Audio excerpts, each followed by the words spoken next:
Welcome back to Rewind of the Living Dead. I'm your resident skeptic, Damon Martin. And I'm your spooky co-host, Patrick Guerra. Welcome to Rewind of the Living Dead. Yes, Patrick, tonight we are talking about a movie about a podcast, funny enough. Oh, God. We are talking about the very buzzy A24 purchase, not produced. They didn't actually make the movie. They bought it and now put it out and distributed it, called Undertone. Damon, Undertone released in March of 2026, starring the likes of Michelle Duquette as Mama, Adam DeMarco as Justin, and Nina Kiri as Evie.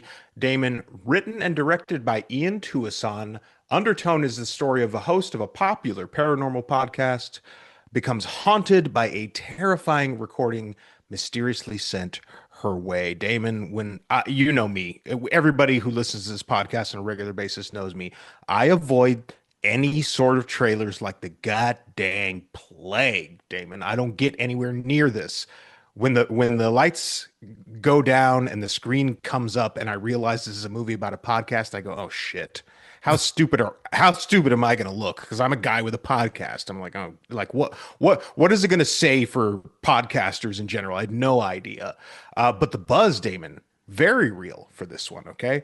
Very, very, very real because Undertone was sort of a hit of the festival scene. That doesn't happen very often where something literally well, I'm sorry, it does happen very often where something catches fire at a film festival and then there becomes a bidding war or a chance to get it. And then when it was picked up by A24, I said, I'm going to have to check this out because A24 looks at movies for something special, for something they are now the studio that you go to for something unique.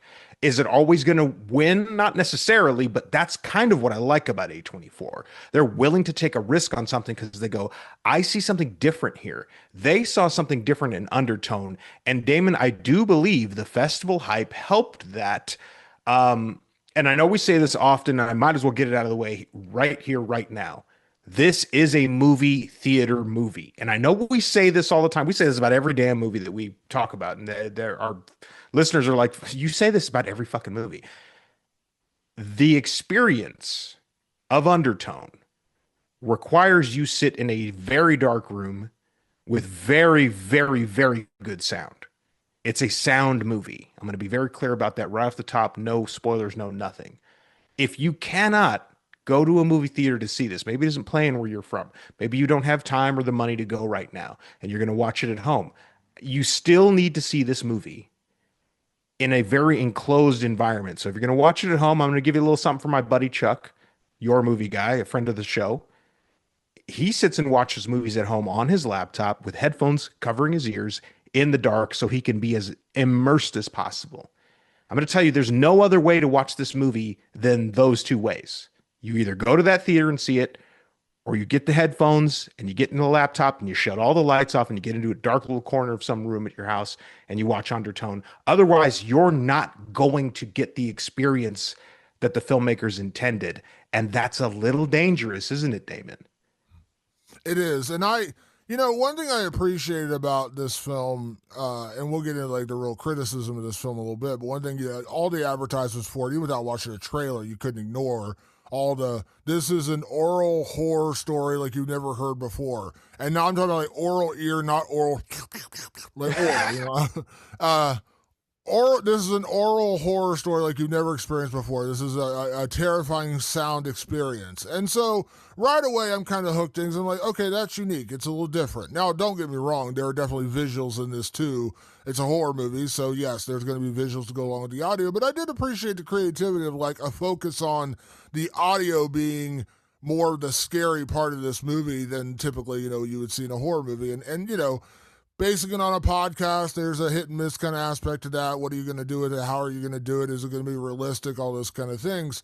But I would agree, like, immerse yourself in the sound of this, and that needs to be experienced in a theater or literally what they do in the movie, which is put on noise-canceling headphones, because the sounds are really what make this movie what it is. I mean, they tell you that right up front in the advertising. This is a sound experience, and it really is.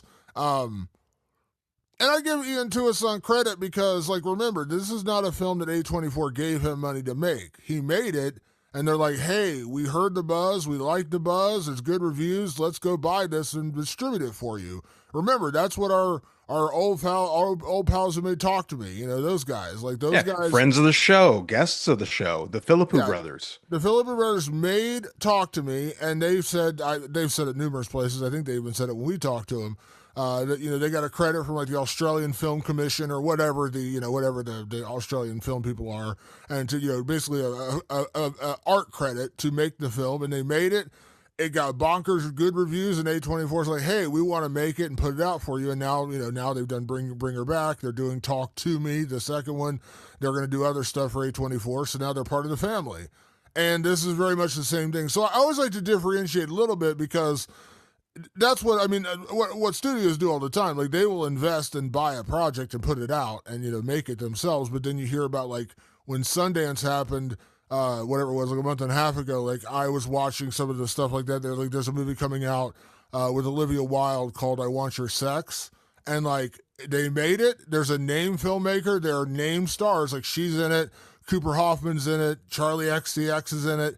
But they didn't have a distributor. And then, I can't remember who actually ended up buying it. It was A24 and Neon. One of them bought it, and they're putting it out. So, like, this happens all the time.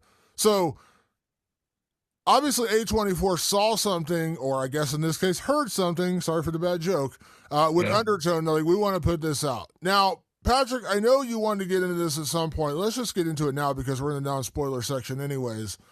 We've talked about this many, many times on the show about hype and how dangerous it can be for a movie, good and bad.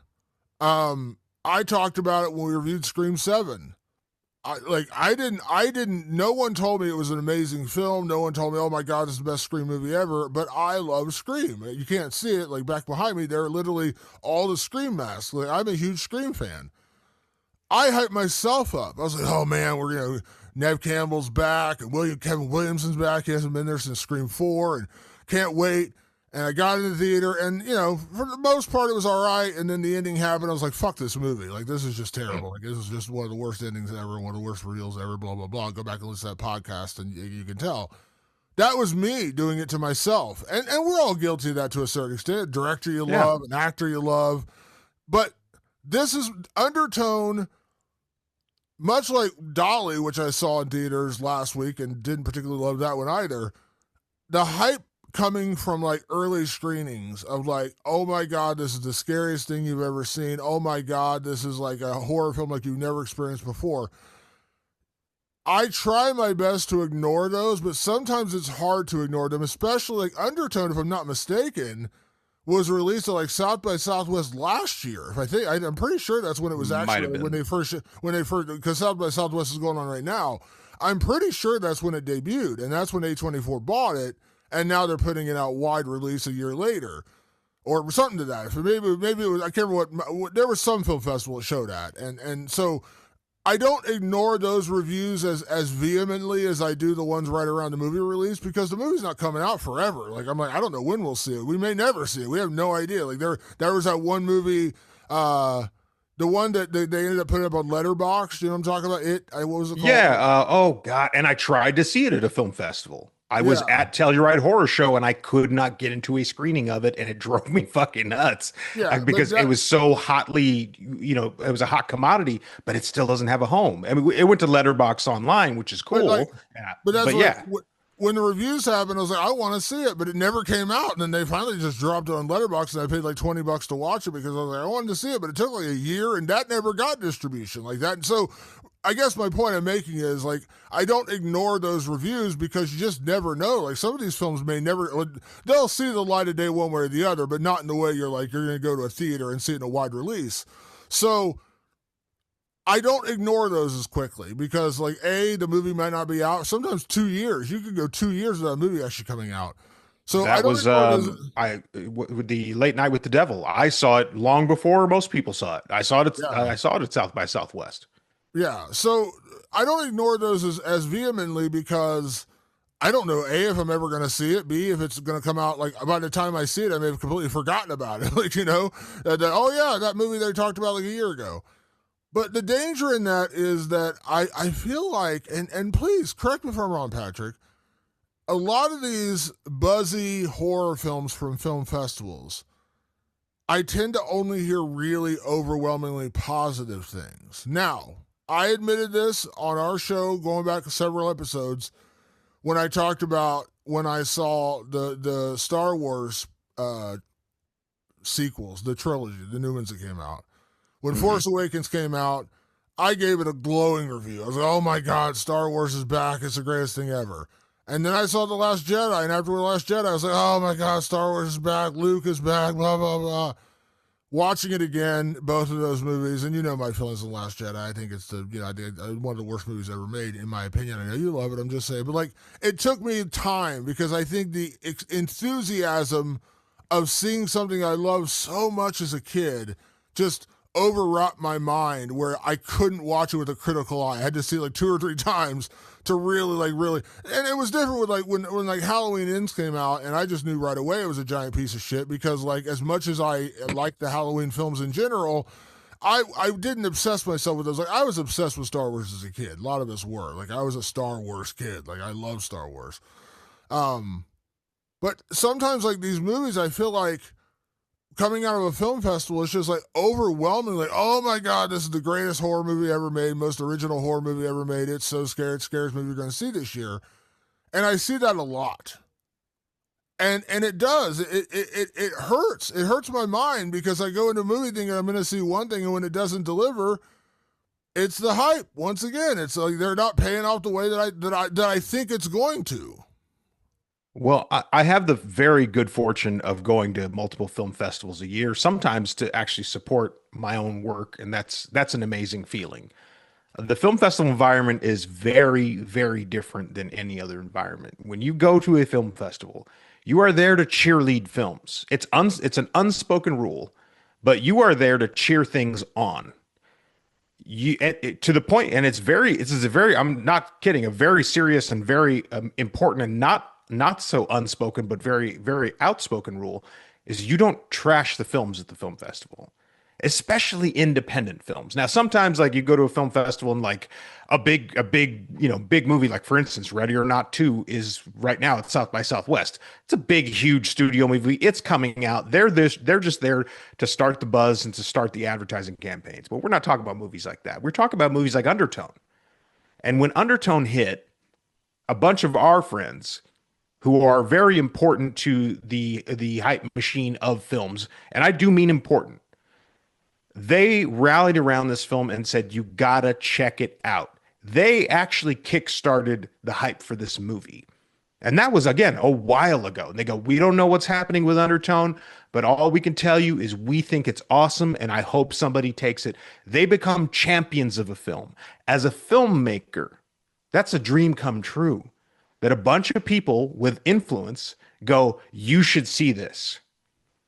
Now I perk up and I listen to that. And then before you know it, it gets out there because people like Chuck, people like Sydney who've been on this show, they have millions of followers. Between Chuck and Sydney, we're talking about 4 or 5 million people, maybe more, listen to them. That's enough to get buzz going, and that's the perfect amount of people for an A24 to go, "Oh, really?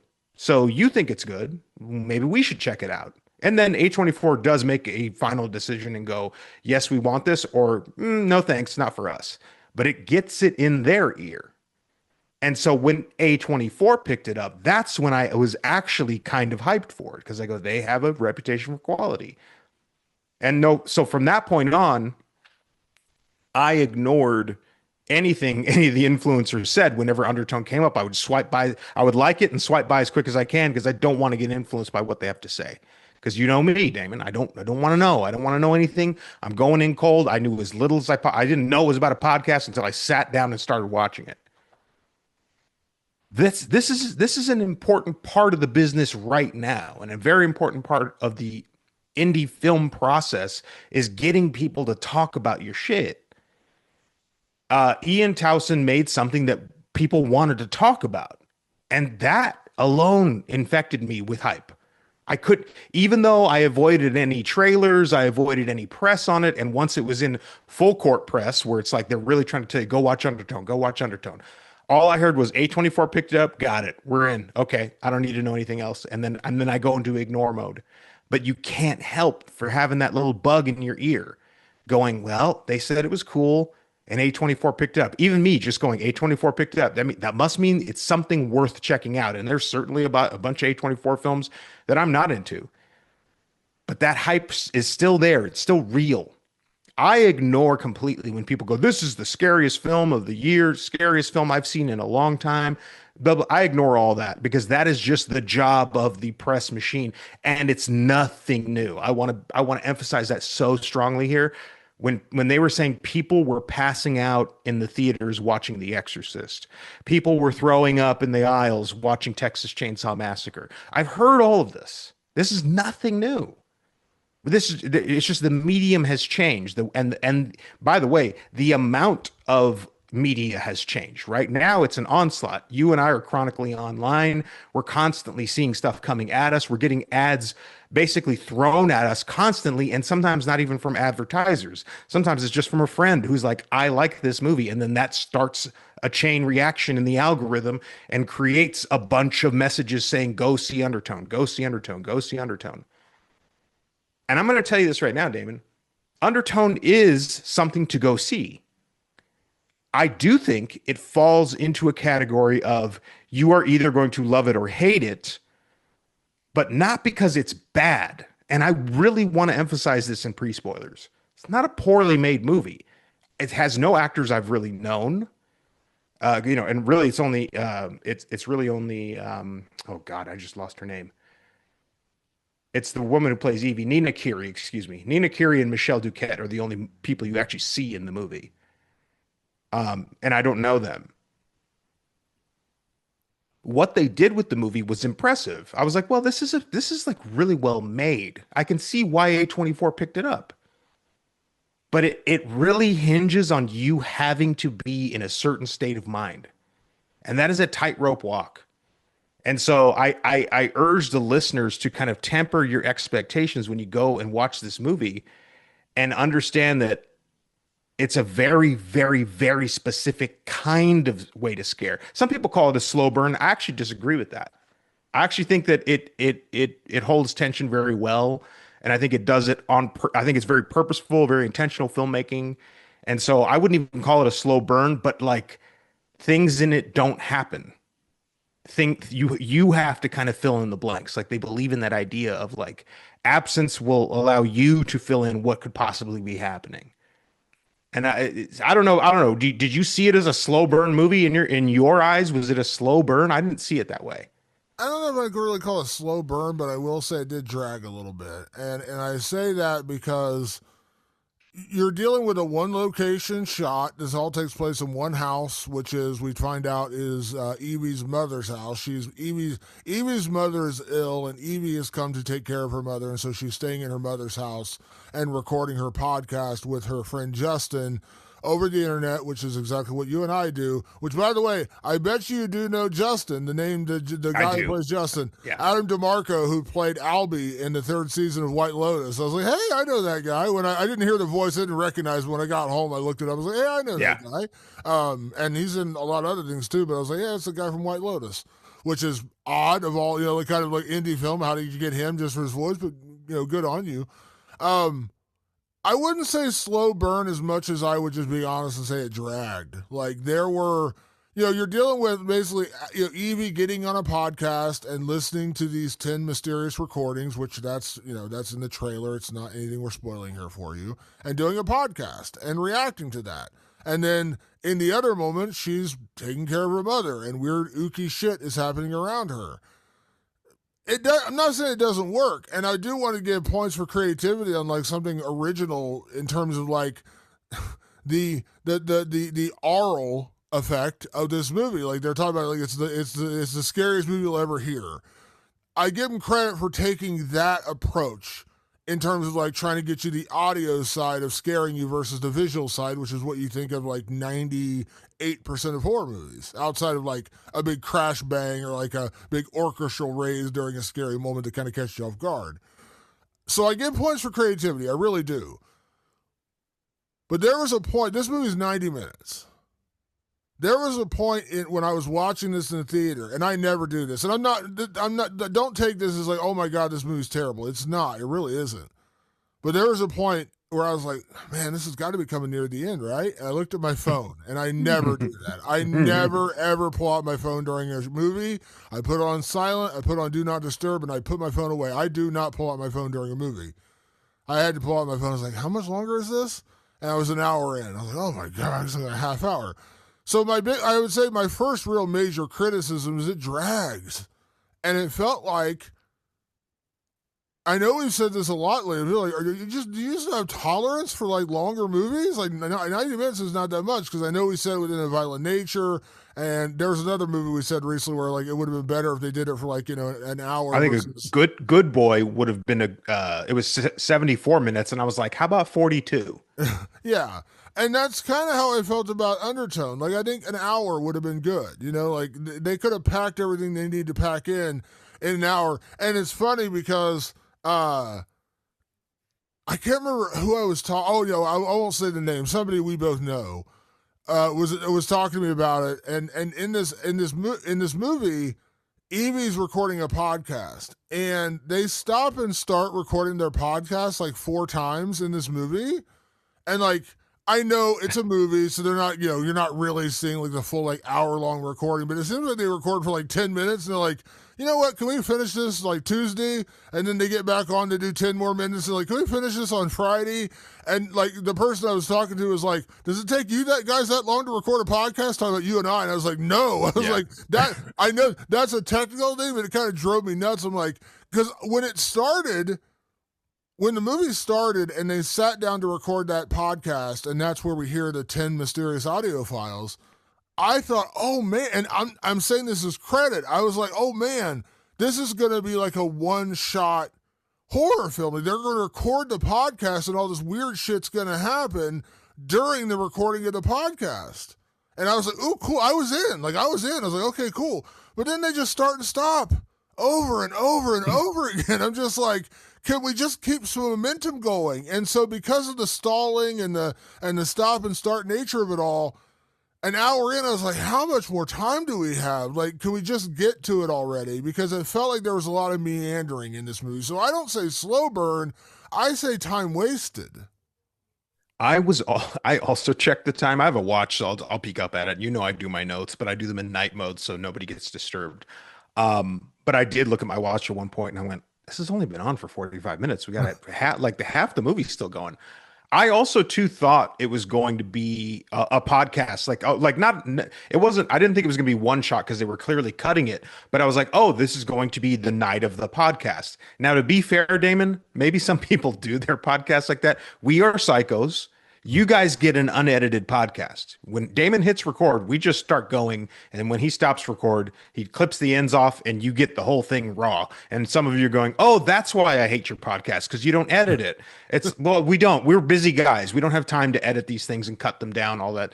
But we just give you a raw podcast. I'm sure a lot of podcasts edit their podcasts or start and stop all the time, which to me is weird. And I'm like, I don't know how you would do that. But again, that's just literally my personal experience. Is just like, I would probably finish at least one whole thing. They stop like in the middle of a recording at one point. And I'm like, why? But they did do something I did like, and without getting into spoilers, is like when they stop those recordings, other things happen. Things happen to Evie that are spooky. And I liked that. And I was like, that's good. I thought they kind of kept people on the hook as best they could. And again, they are working in a very limited space. They're inside this house. They don't go outside of this house. They stay in this house the whole time. And I thought they did a good job of, when they broke away, finding ways to build the tension. And a lot of this is in spoilers. We'll have to get into that pretty shortly here, because it's hard. It's really hard to talk about this movie without knowing all those things. But I did think that they were like building towards something. And so, and interestingly enough, I do go on TikTok after I've seen the movie, and then I do start looking at reviews.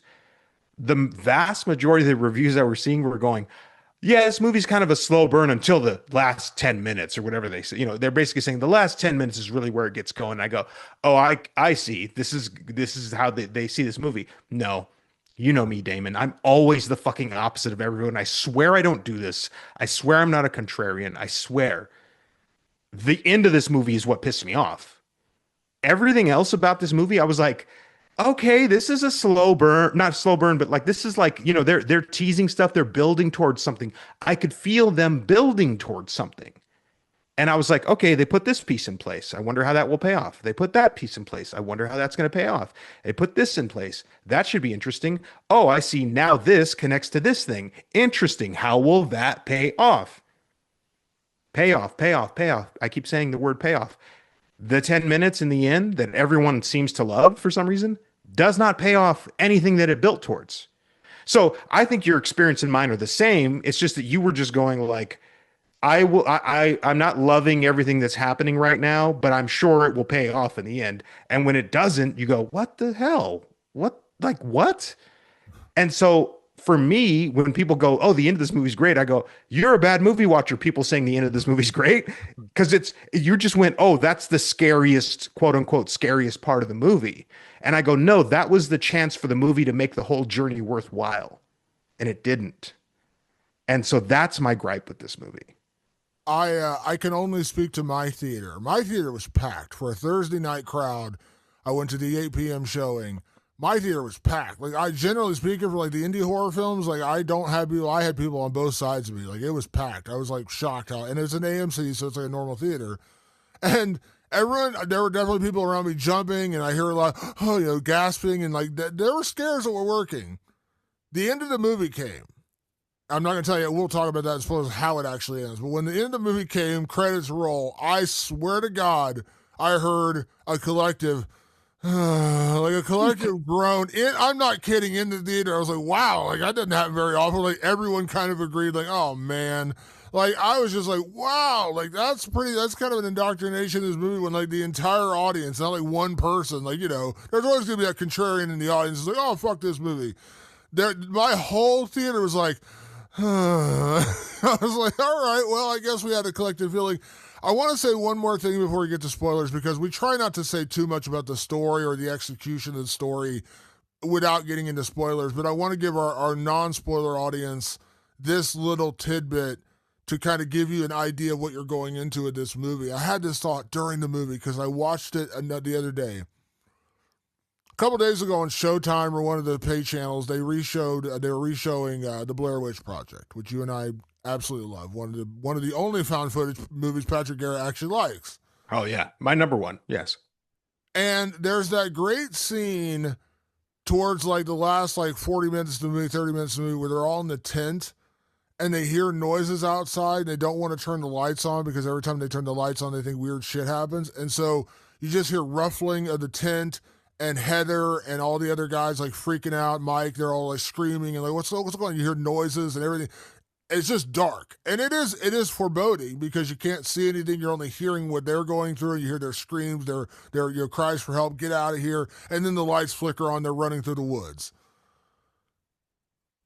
The best way I can describe Undertone to you is like Ian Tuason saw that scene and decided to make it an entire movie. Because when they say it's an oral horror, it's a sound, it is. And there's a lot of moments where you're like, where's the payoff? Where's the basement with them running for their lives and you see Mike trapped in the corner and holy shit, and then the camera falls to the side, you're like, oh my God, like dramatic ending. That ending is like still to this day freaks me the fuck out. When I saw it in the theater in 1999, it freaked me out. It still freaks me out to this day. This movie felt so much like I saw that scene in Blair Witch, and I want to recreate the tension of that in an entire movie. And to a certain extent, it does work. I'm not going to lie. Like, it does work to a certain extent. But the payoff, what you're talking about, the ending, fell so flat for me that scene in Blair Witch Project, as great as it is, it all leads to where you're going to that creepy house in the middle of the woods, and they go through and they're trying to find Josh, and then you find Mike in the corner, and then Heather falls over and the movie ends. And you just realize, like, they're dead. That's where this movie fell apart for me. It's that tent scene for 80 minutes more or less. And then the last like 20 minutes or 50 minutes to the end, and you're like, where's the building? Where's the mic in the corner? Where's the payoff? And it doesn't happen. And when that doesn't happen, Patrick, you leave the movie unsatisfied. And that's how I left Undertone. We are literal hetero life mates. It's how I felt about the sound. You know, these sound files they're listening to, they were right out of the Blair Witch. I go, no, he loves the Blair Witch. I know he does because you could just hear it in the way the audio files played out as they got worse and worse and worse. What I think I would give him credit for is that he really wanted this to be an anti Blair Witch ending. Like I'm hamstrung here, so I don't want to get into it right now. The problem is all the setup for Blair Witch pays off in that end, and some people go, no, it doesn't, because I don't see the witch, and I don't know what happened to them. But that movie is different, and it's telling a different story. But it pays off its story is what it's doing. Undertone's story does not get paid off in the end of this. They kind of move the same. These movies kind of move the same, but the difference between the Blair Witch and this is that this one doesn't pay off its own story. It builds and builds and builds to not paying off what it set up, and that to me bummed me out. I think he's a good filmmaker. I really do. I think he did a lot with a little. Like, and this is not an insult because I think this is kind of where I would position myself as a director, but it's like Ian Towson would be a great guy to hand a TV show to because he can create atmosphere. Then you leave the writers and the showrunners to really create the story and go, I need you to nail the story for us visually. He could bring in a great visual style to a TV show and help accentuate the writing by creating great visuals for it. But the writing is the real meat and potatoes of TV. And so I think Ian Towson could have a great career as a TV director because there's someone on the other side really handling the story, which I think in this instance he was trying to build a story out of some visual and audio ideas. In this case, I think he was more audio heavy, but I still liked his visual style. I still thought it was pretty good. Damon, before we get into spoilers, I want to shamelessly plug myself. My drama short film, going from one director to the other, Patrick Guerra has a drama short film called Don't Do It that is currently streaming on MoMeToo, Mometu. You can go download that app for either your phone, your smart TV, or your connected device, and you can support your boy by going and watching Don't Do It, my drama short film in the short film showdown. You watch it, the more streams it gets, the more chance I get to share in revenue.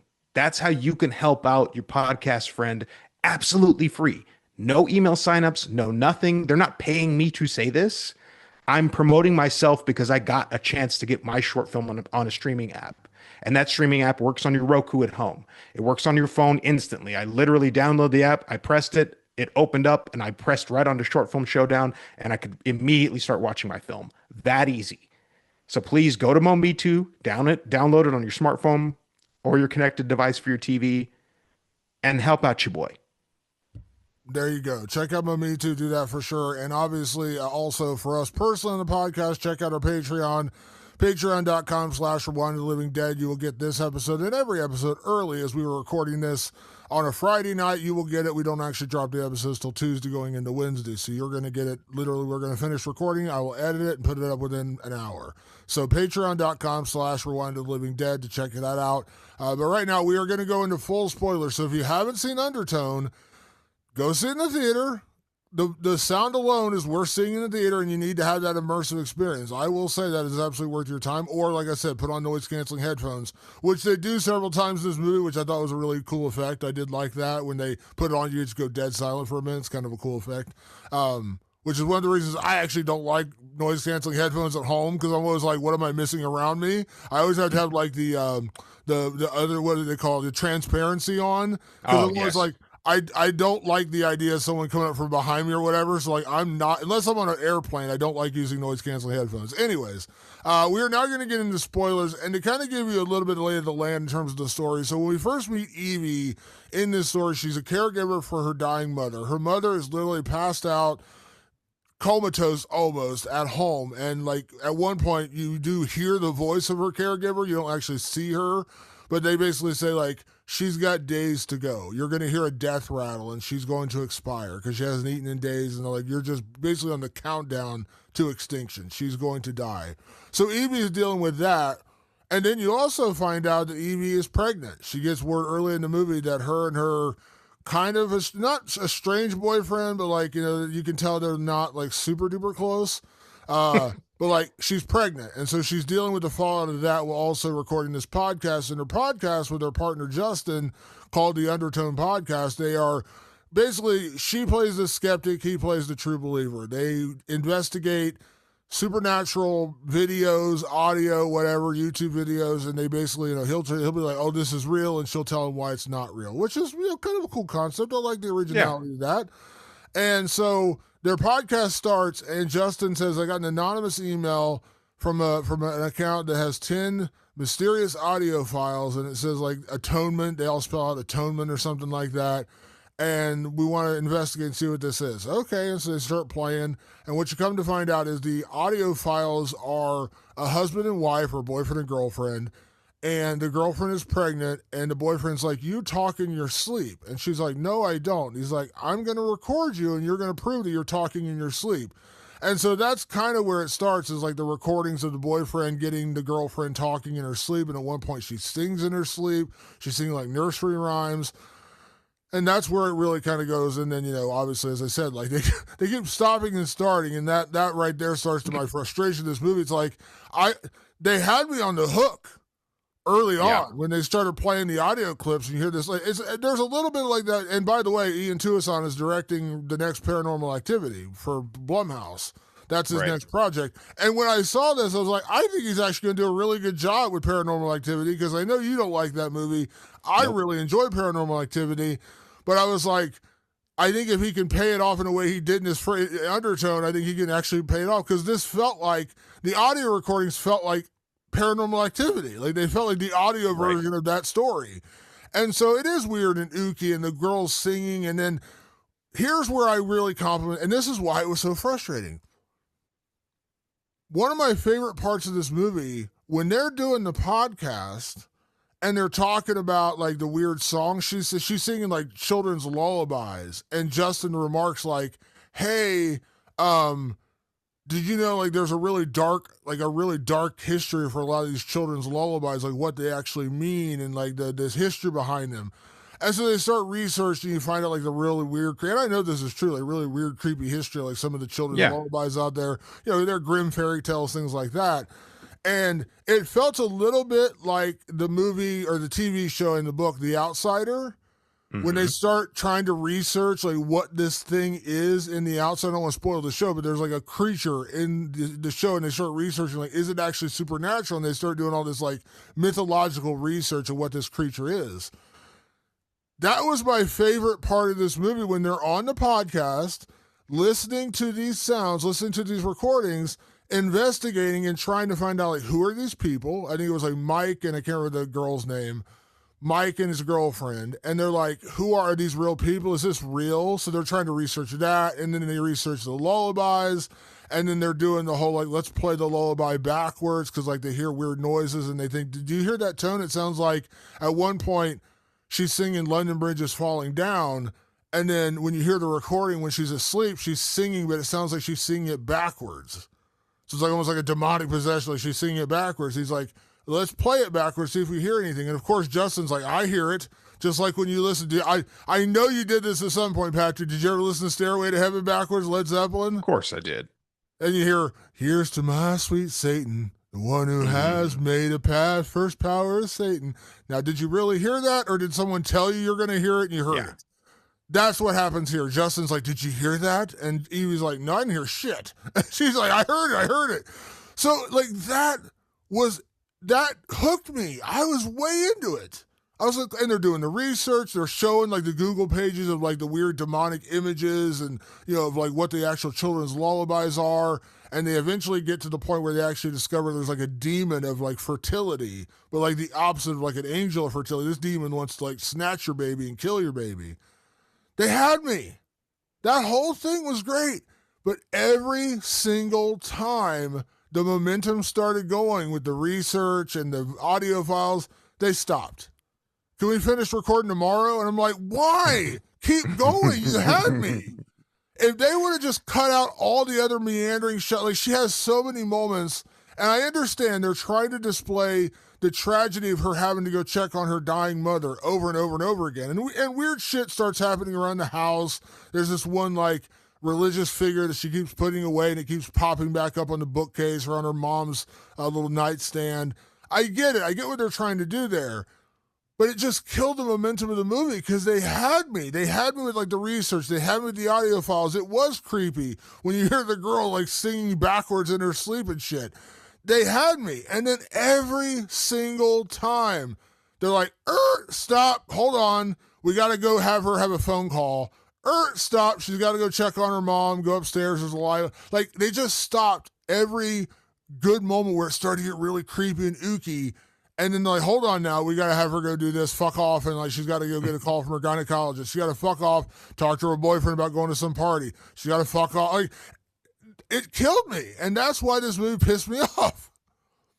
Well, I think what all those cutaways were doing was trying to build a connection between the audio files and this demon they label as Abazu, a demon who comes for children, who comes to take children to exact vengeance for, I think she lost a baby, or I can't remember exactly the lore. What they're trying to do is connect like her world to it by saying like, we think maybe she, and this is what I didn't love about this movie because it didn't feel clean to me. Either Abazu was already possessing Evie or playing the incantation backwards, kind of like in the Evil Dead, brought Abazu to the house. Now, in my opinion, it was the latter because there's a point where she plays the woman singing backwards, and all of a sudden there's this great camera shot where it comes spiraling down the staircase and comes like right at her, and you're like, oh, it's just like in Evil Dead. Like you've called the spirit to you by playing this incantation. I get that. I understand that. But then there's also a part of the movie that is sort of implying that it was already in place, that it was already happening. There's these weird drawings that she's finding around the house, and it turns out it's her drawing them. Like at one point, she's just sitting there during the podcast drawing the drawings, and I'm like, okay, it's happening to her. Okay, got it. And then Damon, the whole, I call it a subplot. I mean, I guess it's the B story, which is her caretaking for her mom. That was like very heavy on the movie, but in my opinion, I don't think it was needed. I think of a movie like The Dark and the Wicked, which high bar to live up against, and it's still one of the more criminally underseen horror movies. But every single time somebody watches it, they say to me, "Holy fucking shit, that movie is scary as fuck." And in that movie, these two siblings are getting together because their dad is dying, and the mom's there taking care of him. And they're like, "We're not close to dad or anything, but boy, he's starting to go. These are his last moments." Same thing going on here. And dad sort of brought a demon because he was dying and because they were grieving, like the pain of all of that. The trauma demon started coming for them. He's like he was a beacon for that entity. And I was like, is that what they're doing in this movie? It almost took away from what was happening. And then the film is kind of teasing you and getting you to a crescendo of, if once we play the 10th file, something evil is going to happen. That's kind of what they're setting you up for as an audience member. They finally start to play this 10th file, and they get some callers because they do live call-ins. And of course, the callers are at first just confirming what they believe, which is like, oh, I knew somebody that this happened to, or I knew that. And then before you know it, the callers are just the demon, supposedly like in some sort of call form. Not my favorite part of the movie. And I was like, this is kind of weird and clunky. I wasn't a big fan of it. And then out of nowhere, Evie confesses. She goes, I killed my mom. I killed her because she would pray for me every day, and I didn't come in. Now I understand Ian Towson is he's excising something right there. I get it. And if you didn't listen to the setup of the show, Damon explained that he wrote part of this movie to tackle that because he was a caretaker for his parents and tragically they died. And I feel for him, but that's something that's I've gone through in my life as well, and people that I'm close to and know went through it as well. It felt almost tacked on that moment of her confessing. And then as the shit is hitting the fan, and all of a sudden now the house is turning into this house of horrors, and the drawings are everywhere, and the lights are flickering and breaking. You're not really seeing anything happen. You just know that the demon is there somewhere, a lot like the Blair Witch, kind of at the end. You know something's there, although you can argue it couldn't be the Blair Witch. It could be just hillbillies. You don't know. But so this makes it clear. A supernatural entity. Go ahead. This could never be hillbillies. Hillbillies are not that creative. Sorry, I had to drop that line from where I live. Fair enough. I've known a few in my day. One of my favorite lines from that movie. Hillbillies are not that creative. Sorry. No, it's true. But he just makes it very clear in this movie that now it is the entity indeed. Undeniably, playing those tapes or not, it never gets cleared up. Has brought Abazu to this house, and we are doomed. We won't show you what happens, and they don't. You just know that when she runs upstairs and her mom is not in that bed after this confession. And there was also this implication during the movie that her mom was inhabited by Abazu or maybe something like that. It just all of a sudden became this mess of things. You notice I'm like firing off this thing, firing off that. A lot of elements all of a sudden had to be slapped together at the end. And then she screams, everything goes to black. You hear some scary noises, and it's over. And I went, I don't know if all of the setups were ever paid off. I have a feeling Ian Towson's like, yeah, that's the point. You're not really supposed to know what happened. But it's like all those audio files are about you're going to end up killing your baby. And Evie is only like 6 weeks pregnant. She's contemplating an abortion because her boyfriend's kind of a doofus anyway. Like he's on the phone going, "Hey, let's party," knowing very well her mom is dying. And I'm like, well, that's weird. I didn't like that portion of it. But like, it's not like her baby is born. The twist at the end wasn't, oh my God, there's been a baby in a nursery right over there this whole time. And we're playing on some sort of time level or something. And now her baby's in actual danger. She's never in danger because the baby's a fetus that couldn't even survive outside of her womb. No, there's no chance. It's this, it's smaller than a grape. It's not going anywhere. So I was like, the baby's not in danger. Mom is on the death rattle. What exactly is Evie in danger of? Why exactly is Abazu even here? It's like, do you know what I mean, Damon? Like, and it all goes to black, and I'm just like, so, and for what? What happened here? I don't want to do a full like rewrite of the Living Dead, but here's my question, because they make it clear that Abazu is like the demon of fertility. Like it lost its baby and now it seeks out vengeance against women who are having babies. And like they make it very clear during the audio files that the woman who is on there is being haunted by Abazu and she's going to give birth, but she's much further along. Like at one point, I think they mentioned she's like 5 months pregnant. So she's much further along in her pregnancy, the girl in the tapes. And the confusing part is it's almost like they try to inject a little bit of the Ring, where it's like, I guess somebody passed along the tapes and that's how you get the demon off of you and move to somebody else, like that kind of thing. But how would they know that Evie was pregnant? Which is, I don't like. It's a little convoluted the way they get there, but they don't say that. But it kind of seems like that's where they're going. But here's the thing, and I get why Ian Tuason like injected the parent thing, because that's what he personally went through. Like he personally went through caring for his dying parents and living with that. He was in there, moved back to their house in Toronto, was their only caregiver as they're dying. I can only imagine the amount of grief and trauma that could cause for you, especially like I think his mom died or his dad died, and like a year and a half later the other parent died. That's a lot to carry. So I understand injecting that part of the story into your movie, but kind of pick your poison, I guess is what I'm saying. Like Yes. either make it a demon who wants vengeance for committing matricide, like you're gonna kill your parent, and like that's the tragedy. Like like maybe like we find out that like her mom was actually dead this entire time, and she smothered her to put her out of her misery, and like this is the grief kind of coming back to haunt her, and this demon is like coming to get back at her for killing her mother, or make it the baby thing where like we find out that the baby actually has been upstairs the entire time. She's not actually pregnant. She had the kid. Something like that.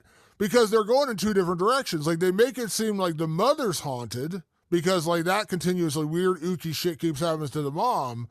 But we come to find out over and over and over again that Abazu is a fertility demon.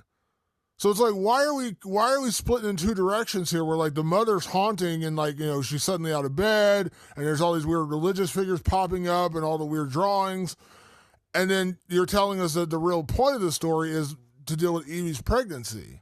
It was just a weird like divergence that kind of confused me, but also didn't make a whole lot of sense. Like go one way or the other. I get injecting your personal story into your script. Great writers always inject themselves into their scripts. That's how great writers become great writers. But pick your poison. Like either make it about the dying mother or make it about her having a baby. I don't think he. I feel like he didn't know which. Like I felt like he was so desired to inject the parent story because that's what he went through, Right. that he lost track and then decided to go the other direction with the pregnancy. And it's like you could have just stuck with the parent. Like that's tragic in and of itself. Is like her mother's dying, and I understand. Like there's a million movies out there, TV shows that deal with this. Like the dark thoughts into your head when your parent is dying, they're dying, and somewhere inside of you that light clicks on. Like, wouldn't they be better if they were just gone? Like, why would you want them to suffer like this? It's a very dark thought, but people have that thought when there's a parent ailing and nearing death. You're like, you don't want to think about like they would be better off not being alive than suffering right now. I watched the show The Pit. I don't know if you watched The Pit. Incredible I don't. show. They do a lot of that, like where there's like dying patients. Like, listen, the dignity here is like letting them go. Like they're just gonna suffer. Don't make them suffer anymore. And then you obviously have the parents or the kids or whoever. Like, I don't want to let my parent go, and they're like, they're not them anymore. Like they're brain dead or whatever. You're not doing them any service by keeping them on a ventilator or whatever the case may be. That's a good story. Like that is a very compelling story. That is a dark thought that enters a lot of people's heads when they're dealing with an ailing parent or a dying parent or grandparent or whatever. That was great. But then they injected the pregnancy thing. So it's like, okay, then go with the pregnancy thing. It's almost like it didn't mesh, and I didn't really understand why we're dealing with the demonic fertility demon, but then we're also dealing with the dying parent, and they're like it kept splitting the differential, and neither one really paid off. For a movie that's so simply executed and executed well, I want to keep emphasizing it. It's not a badly made movie. We rarely talk about poorly made movies on this podcast. Truth be told, we usually talk about quality made movies. Undertone's one of them. For such a simply made movie, the story is overcomplicated unnecessarily. Selfishly, Damon, I'm very glad that he didn't just stick to the mom stuff. And I think you know why. And I'm just going to give you the ever slightest tease is that Damon Martin has read an early draft of a horror film that I'm working on with my buddy Dom Penna, which is about raising some. And I was shitting bricks when this movie started because I was like, oh fuck, like this is going to be the movie that me and Dom are working on, which is about being a caretaker for your loved one. And I was like, fuck. I selfishly would have nominated that they would have done just the baby stuff.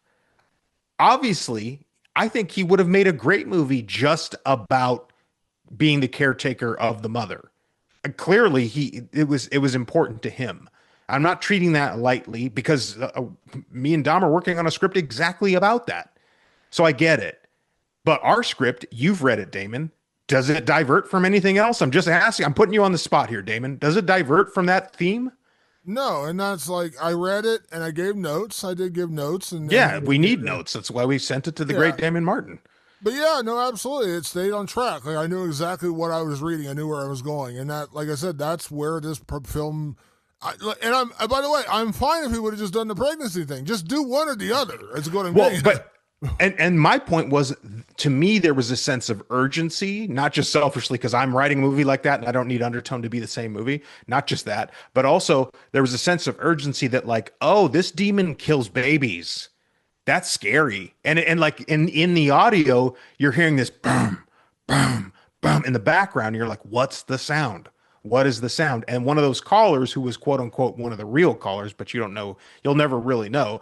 She goes, yeah, we heard that weird banging sound, and my dad went to look at my neighbor, and it was my neighbor bashing a baby against the wall, which is, that's horrific. I mean, right, that then and there I go, scary. I don't want that to happen. That would be awful. Like genuinely, that would be awful.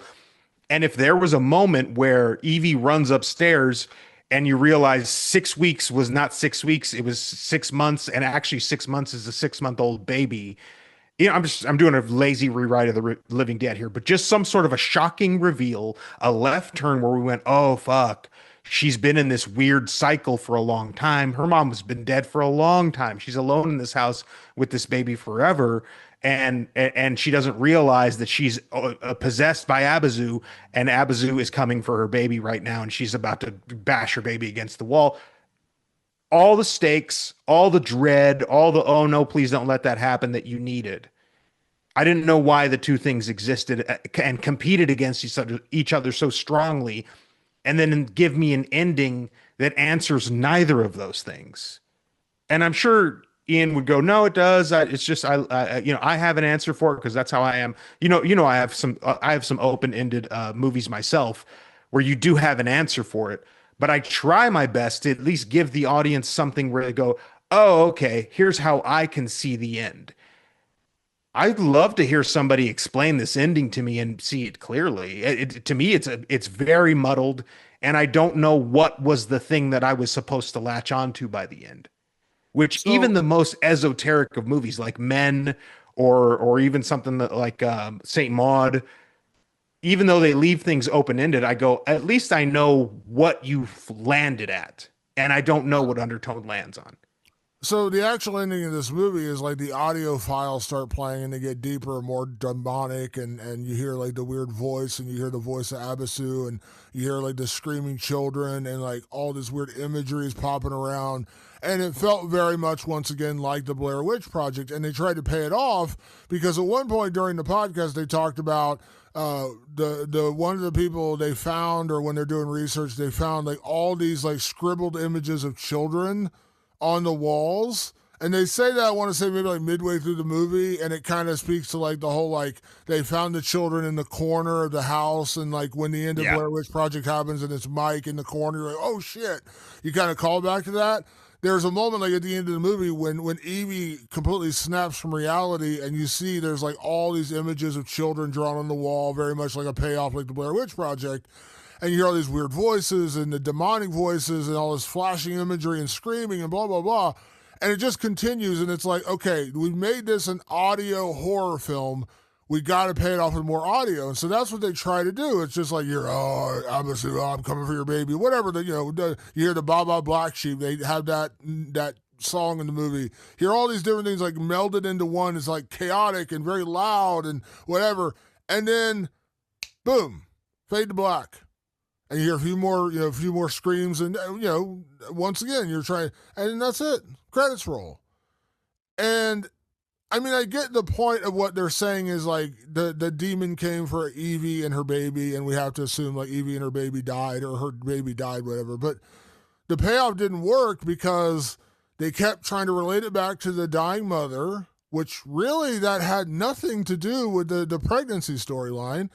And then they made the pregnancy, she's 6 weeks pregnant. Like, I'm not belittling, like, she's pregnant. She is pregnant, but, like, Yeah. the danger is different. Like, like, when they say in the movie, like, they found the woman literally, she had put her baby in a bag. It was swinging the bag, Jason style, for Friday the 13th, Yeah. smacking it against the wall.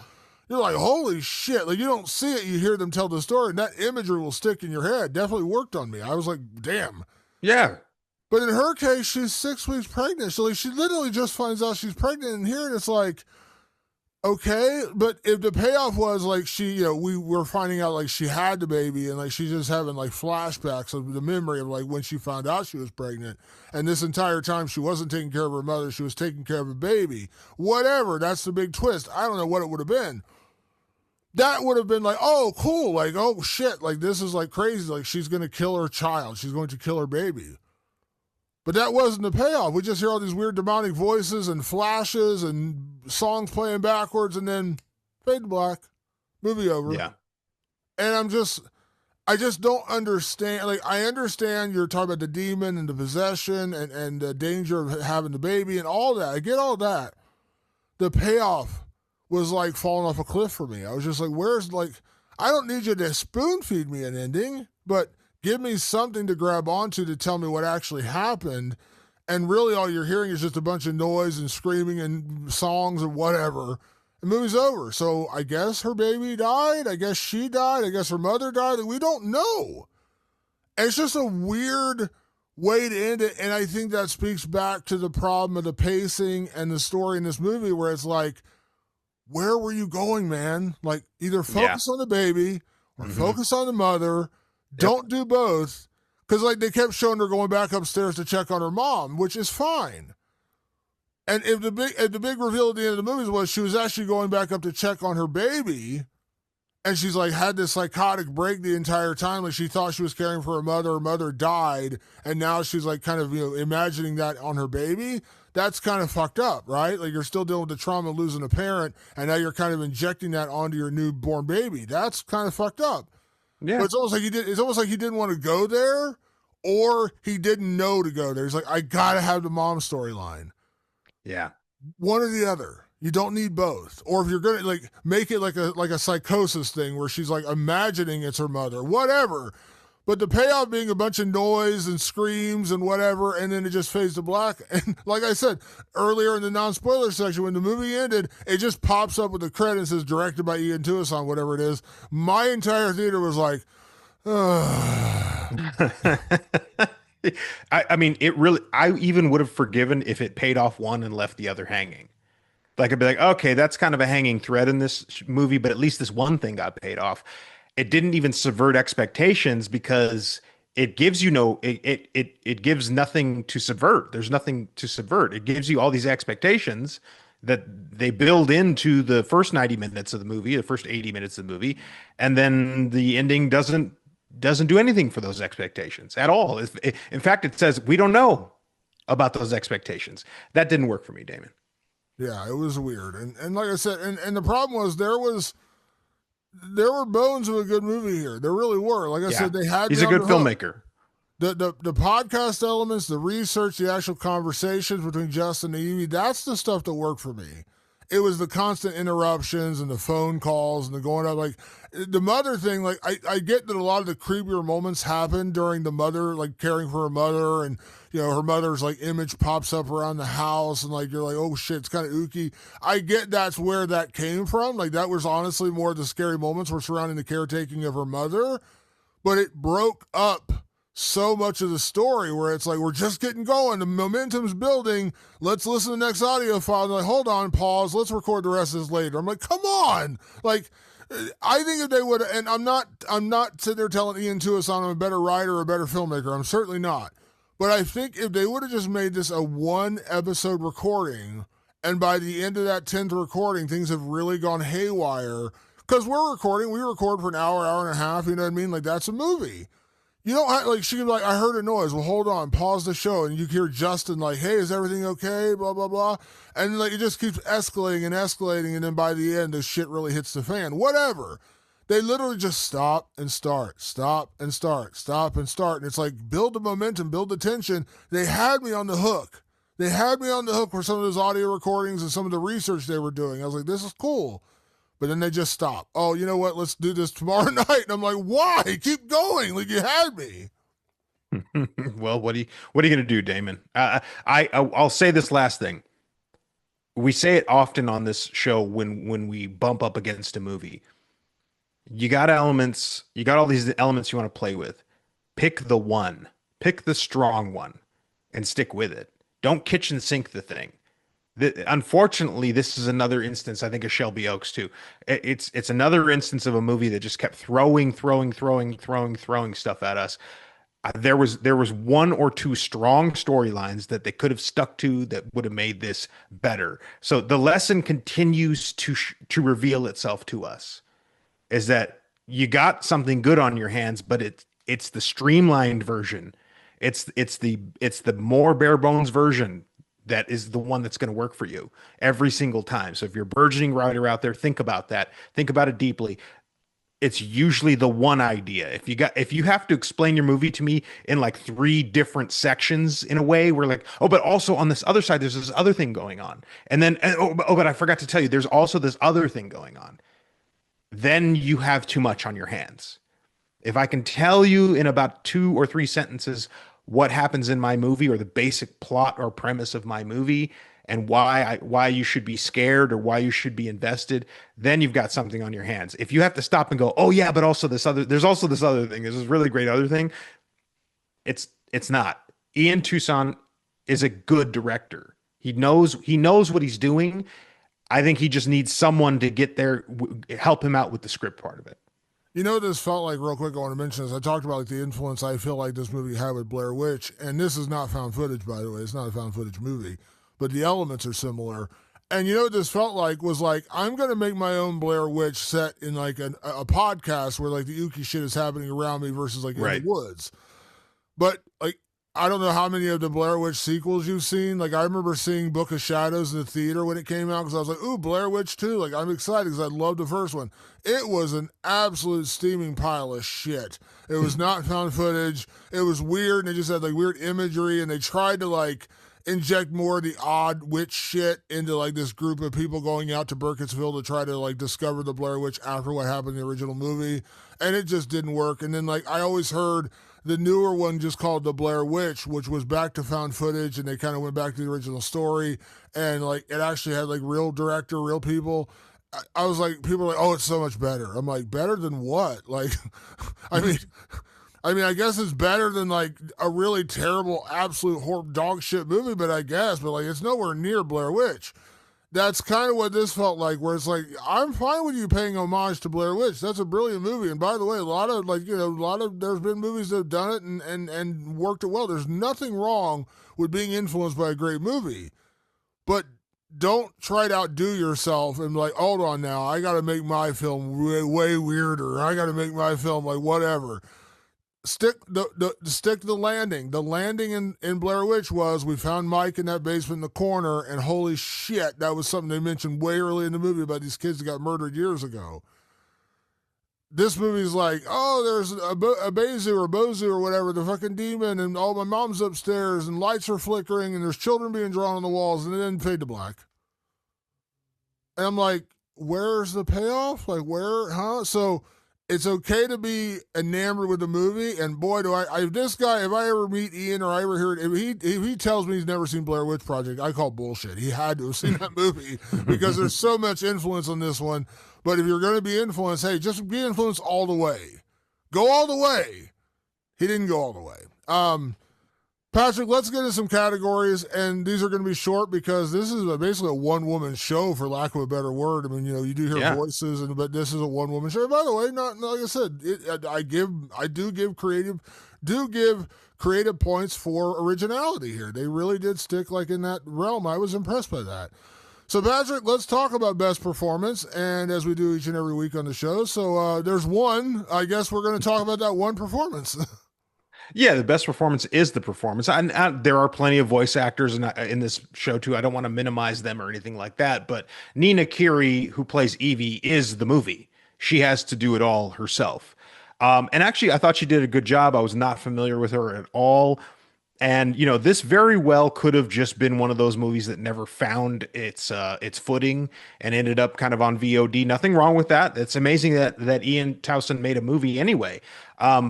But a lot of those movies, it's the acting that's the problem. And for someone who was completely unknown to me, I thought she did a great job. I thought she felt natural in my opinion. Some of the writing there on the podcast side didn't work for me, but I'm also not a fan of that style of podcast, so maybe I didn't relate to it necessarily. But I didn't think her acting was bad. And for someone who's basically the only person you see on screen outside of her mom, who is laying in a bed, I think she did a really good job. Yeah, no, she did a good job. I mean, like I said, I'd never heard of her before either, and I'm not grading on a scale here. I'm not saying, oh, well, she's an unknown actress, so I don't want to demean her Right. performance. I thought she did a good job. I mean, like I said, and by the way, I don't know how they're doing all this. I've heard a million different ways when you shoot a movie about like what you're actually hearing when you're doing like a phone call or a podcast. Like, are you hearing nothing and you're reacting to that, and they add the voice in later? Like, there's all kinds of different ways to do it. And I've heard different ways of filmmaking, and I know some actors are like, they don't hear anything and they just have to react to what they think they're hearing on the phone. And I actually saw a story. I was watching In Search of Darkness, one of our favorite documentaries, and they were talking about Scream 2. And Jamie Kennedy was talking about like when he picked up the phone in the scene where Randy is on the green at the college who's talking to the killer. He didn't know that like when he picked up the phone, it was actually going to be the killer. And like they got on there and he's like, the guy was actually talking shit to him on the phone. And he's like, holy shit. So he actually reacted not knowing. So he's like, when you hear his initial reaction, oh shit, there's somebody actually on the phone. So like there is a technique to that. And I don't know how Ian shot this movie, but like I thought Nina did a really good job. And I do want to give credit because like I said, we're literally talking about like a two-person show. It's Nina and Michelle Duquette, who plays her mother, who is literally just passed out on a bed the entire movie. So it's not like she's it's like some grand performance. But when it was over, I came home and looked it up, and the guy who plays Justin, as I mentioned earlier, is Adam DeMarco, who was a major role in The White Lotus. And I was like, oh, that's cool, because I was like, that voice does sound familiar. Where do I, and voice acting is is a very talented thing. You have to be able to pull it off. And I thought it was weird that I know they shot this in 2025. It's kind of we're 2024 whenever it's shot. It's weird that they just went like the audio route, like like old school like Skype, where they're just on the phone together. And I'm just like, did you not want to shoot a Zoom? Did you not want to shoot because you and I shoot over Zoom, and like I can see your reactions when you tell like when I'm slowing down to talk, to go, whatever. We did it early. Our earliest podcasts were just on Skype audio with just you and me, and we were like, we got to do video. We don't record video. We got to see each other so we can react properly. Yeah. When she calls Justin and you just hear his voice over like a phone call, I'm like, this is kind of weird. Like we are in modern we're not saying this is like early podcast days. Like, no one really rarely do you record just over phones anymore. Like, you're always on some sort of video software. So it's kind of like, why are they choosing to do this? Like, it's like, 19, like it's like 2002 when you couldn't get on video for Skype or whatever. I was like, why are they not? Because I thought, like, when she called him, I thought, oh, he's going to pop up on the screen. Never does. It's just his voice the entire time. And I'm like, that was a little weird to say this is a podcast. And clearly it seems like they're doing a popular podcast and it's just her and a voice. I'm like, that was a minor gripe, but I was just like, kind of doesn't make sense technically to me. Are you saying he was your best performance? No, I just said I want to give him credit because it is good for the voice performance, but I think it would have been better if they would actually shown him. Like, why would you why? It's not. I chalked it up to they do an audio only podcast. Sure. So I was like, well, okay, that's how they do their podcast. That's a perfectly legitimate way to make a podcast. I mean, judging by our YouTube numbers, we only do an audio only podcast. But that might be this might be the problem. For those on YouTube, I'm pointing to my face. That might be the issue why our YouTube isn't jumping off. Yeah, so I don't know, but yeah, it's just weird. I was like, that's kind of an odd choice for saying this podcast recorded currently, and now it's this, but it is what it is. Patrick, next category, let's talk about MVP. So when it comes to Undertone, who gets your MVP? Damon, this movie does not happen without sound designer David Gertzman. David Gertzman and also additional sound design by Steph Copeland. These folks here made this movie happen. This movie's all in the sound. It's all in how the sound plays.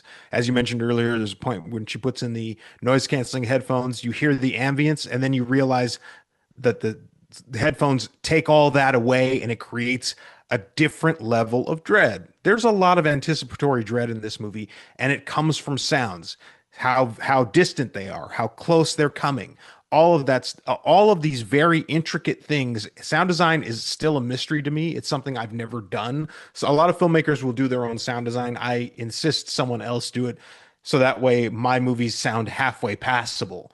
Uh, this movie is on the shoulders of David Gertzman and Steph Copeland. I would agree. And to that point, my MVP, I'm actually going to give to, I guess, an entire group of people, which is going to be A24. We talked earlier about A24 championing independent filmmakers, and that is kind of like the indie darling studio. Them and Neon are like the indie darling studios of right now. But I want to say, like, this is cool that they're like, like, I think I saw this had a $500,000 budget, which is not nothing, but it's, it's not Blair Witch where they spent like 28 grand or Yeah. whatever to make that movie. But like for 2026 or 2025, 500 grand really isn't that much to make a full length. And by the way, it looks good. It sounds good. It's Yeah. acted well. Like, it doesn't look like a cheap, low budget movie. I've seen plenty of cheap, low budget movies that look like cheap, low budget movies. It doesn't look like that. But regardless of like how much it worked or didn't work for me, we need A24. We need A24 to champion the Phillippe brothers. We need A24 to buy this film. We need A24 to buy, whatever. And like, Blumhouse is putting out that new movie Obsession. It's coming out. Curry Barker got a lot of press, a lot of pub for his YouTube movie. Was it called Milk and Honey? Am I thinking of the Milk name? and cereal. Milk and Cereal, thank you. Milk and Cereal, and it got buzz and blew up. And then Blumhouse is like, "What do you got? What else you got?" And he's like, "I got this other thing, full length feature. We're gonna make it." And I'm like legit excited for that one, not like in the expectation like I think it's gonna be the greatest thing ever. I just think it's gonna be a cool movie. I'm looking forward to it. So we need Blumhouse, we need A24, we need Neon to see something in these filmmakers, because I just mentioned Ian Tucson's going to direct the next Paranormal Activity movie, and they're getting behind it big time. Like, they're reinventing the franchise. Like, it's Blumhouse and James Wan. Like, they're getting like, this is no like straight to streaming. Like, they want to reinvent the Paranormal Activities. Will it work? I don't know. But if it's not for A24 saying, hey, we see something in you, Ian Tucson, we're going to put your movie out, maybe they never see this. Maybe we never hear about this. So credit to A24, man. I'm not saying this movie totally worked for me, but I got to see it in a theater, and I have to imagine I saw it in a theater because A24 bought it.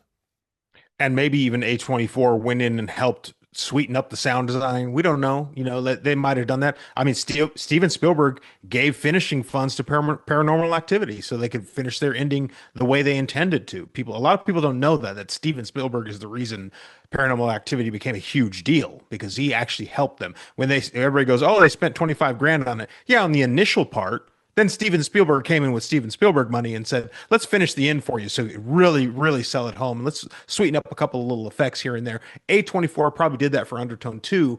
But you need studios to take risks. Not every A24 movie works for me. Not everyone does. But I love that they take the risks. They need to. We need studios to do that.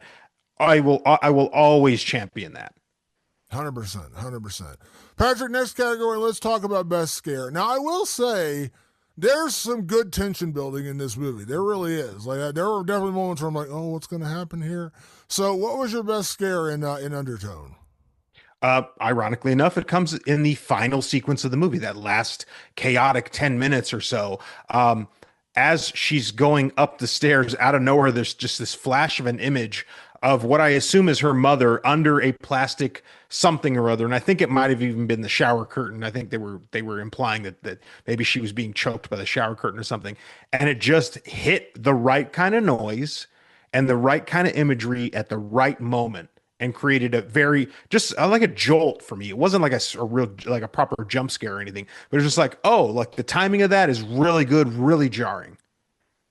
Um, it's funny you say that, because when my best, well, I kind of have a dual best scare. They're both kind of the same moment. Uh, when Evie first sat down to do her podcast, which is very early in the movie, my first instinct as a guy who did do sound engineering in college and actually has done a lot of sound stuff, and obviously we record a podcast every week.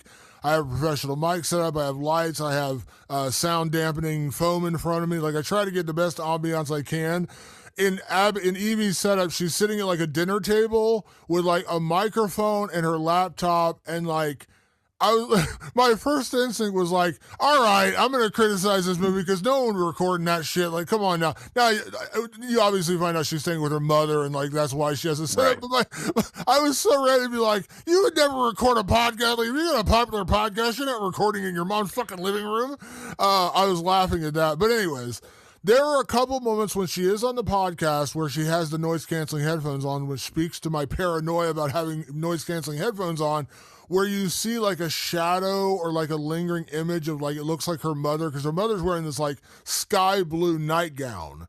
And there's one time where you see like in a door, she has like a door beside her. I don't know if it's going into like an outside or it's going to like a porch or something. You see the image of her mother standing there as she's doing the podcast. And there's another one where the image is right behind her. And it's such good tension. I'm just like, fuck this movie, because like, and by the way, they don't pay it off and like she runs and jumps on her or anything stupid like that. It's just so creepy because you know she has these noise canceling headphones on and she can't hear anything. You just see it in the background, and you're like, oh fuck. That was like one of my favorite parts of the movie. There's two of them. One's in the reflection of the door, and the other one's right behind her. But it was the same idea, and both of them worked really well for me. Great imagery on those ones. Ironically, the scare there had nothing to do with sound and everything to do with just the image of somebody sort of lurking in the shadows, and it worked really well. Yeah. Patrick, next category, can we survive this horror film? Now, for once, we can actually inject ourselves because you and I do record a podcast. So technically, we are kind of even in this situation a little bit. So, Patrick, are we making it out of here? I mean, I guess we can't get pregnant technically, so I guess in that aspect we're okay. But You and I are scot-free because neither of us are having babies anymore. I think I'm a little more vulnerable to Abazu because I do have children in this house, so I might be slightly more at risk. But I would there's a weird moment where Evie is the skeptic of the podcast, and her co-host Justin is like, he overbelieves. He's actually kind of an annoying character to me because I was like, he just like immediately gloms onto stuff. He's one of those apophenic type people who just sees things where there is nothing. And it's annoying to me because I'm a skeptic just like you are. So we're two skeptics. We'd be playing that audio and be like, it's fine, Damon. Don't worry about it. I don't give a shit. And I would have never, nothing would ever occur to me that anything would be going wrong. I think this is an easy win for you and me, Damon. yeah, it's funny because Evie is the skeptic, yet it almost feels like she wants to be a believer because she keeps hearing like. And by the way, Ian Tuason, I was reading an interview with him about the movie. He said when he was taking care of his parents, he was a skeptic, and by the end, and I get it, and that's a big. I'm not knocking anyone's religious beliefs, but like he said, by the end, like when his parents passed away, he became a believer, and I get that. That is part of. I understand the appeal of that is like knowing that when your loved ones die, they're going to a better place. They're going to heaven. They're going somewhere and they're still, they're together. His mom and dad are together again, whatever. I understand the peace that brings you in death, because death is a fucking terrifying thing. And he said that, he's like, I was a skeptic and I became a believer after my parents passed away. And I get it. I feel like he injected a lot of that into the movie with Evie because it seems like she's a little slower to come around, but by the end, she's definitely like frantic with the idea, like some weird shit's going on in her house. But you and I, is like the skeptics, A, I don't have kids, B, I'm not going to have kids, and C, both my parents are dead. So I'd have a hard time injecting myself in this story, but just in this particular instance, like, A, even right now, I got transparency mode on. I'm not listening to noise canceling headphones, so fuck that. So I think we'd be okay, and like the skeptic nature of us, because the parts that really grabbed me in this movie were like when they were researching and they're trying to find like the source of the tones and the songs and playing shit backwards. That was fascinating to me. It's all the other weird shit that just didn't get me and didn't really intrigue me. So I think we'd be okay. Yeah, I think we'd be fine. Patrick, next category, remake, sequel, or leave it alone. I'm going to go first here. And you know what? I've compared this movie a lot to Blair Witch Project. The other one I would compare it to in terms of like the demonology of it all is a little bit of Hereditary, where they do a lot of like, a little bit and finding a little of that. You could do a Hereditary sequel. You could. Was it Payman? Payman is the demon in that movie. Yeah. Like you could. But do you really need to? Like it's a cool, like, that's kind of where I go with this. Like you could do another, like you don't have to do a podcast. You could just have another pregnant woman and or a caregiver pick your poison this time. Don't go with both. But like you could do it again in a Bozu or Bezu or whatever the fuck it's called. Have that in, but like you don't really need it. Like this feels like a contained, complete story, or maybe not complete in the sense I enjoyed the ending. I did not like the ending, but like kind of like Blair Witch. Like I didn't need a Blair Witch sequel. Like the ending was perfect. I didn't need you to go back into fucking Burkittsville and tell me what else happened in the fucking Yeah, woods. yeah. If we've learned anything from the Blair Witch, it's don't sequelize certain things. Yeah, It just doesn't leave it make it be. better. Yeah, so that's my point here. Is like, okay, even though I didn't love the ending, I kind of get where you're going. I'm not 100% sure, but yeah, leave it alone. Like, just be done with it. There's elements to like here. Ian's gonna go do Paranormal Activity. I don't need Undertone 2 or Overtone or whatever the fuck you're gonna call it. Yeah, I don't need overtone season or undertone season two. But it is leave it alone for me we've had this similar for Shelby Oaks. I think I said the same thing, which is like, I see the talent here. I see the ability to make a movie. Let's just move on now. Like, I think this was like this is our learning lesson. Like, okay, you know what you're doing as a filmmaker. So move on to something. He's moving on to Paranormal Activity, which I'm actually crossing my fingers that it's not found footage, but I have a strong suspicion that it will be because the found footage people, they get really pissed when you switch from found footage to not found footage. They really don't like that. So I have a strong feeling they're going to stay in found footage, unfortunately. I would be interested in an Ian Towson paranormal activity that is standard feature style as opposed to found footage because I'm biased, Damon. I cannot stand found footage for the most part. But yeah, let's move on. We'll move on. He's a good filmmaker. He's a competent filmmaker.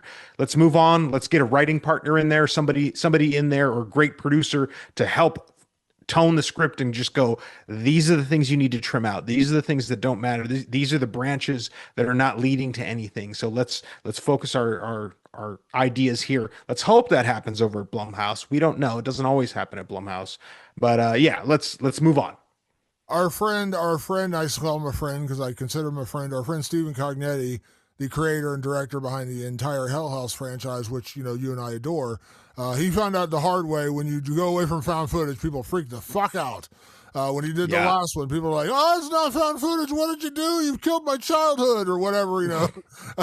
Yeah. So I don't know. You're probably right. They're probably gonna stick with found footage, but I think there actually is a good like standard form film you could make out of Paranormal Activity. Is Yeah, it? I think it'd be better, in my opinion. Yeah, so we'll see. Last category, Patrick, is it scary? So when it comes to Undertone, is it scary?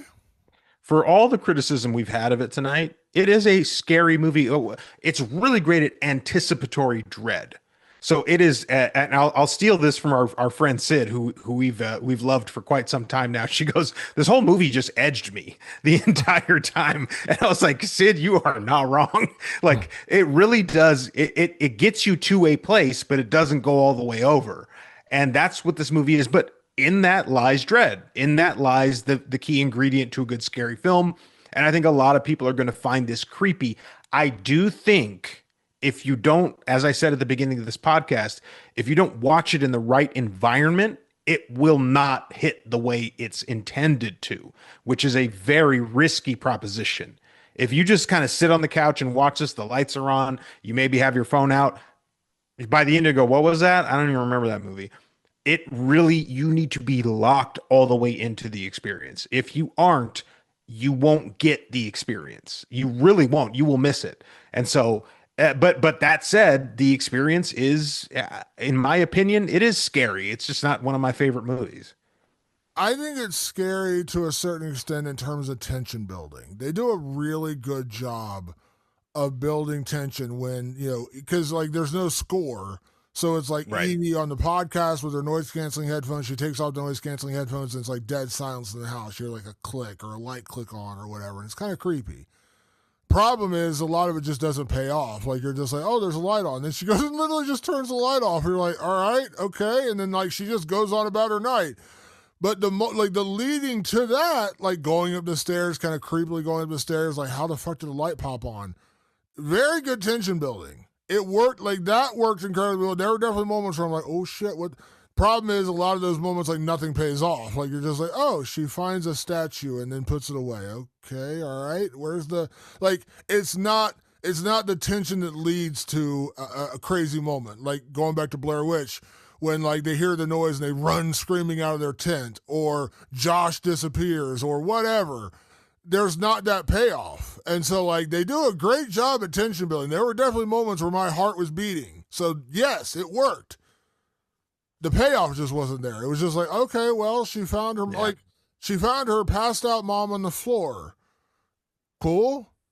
Where are we going with this? Like, it didn't pay off. So like, it's only Sid's comments correct.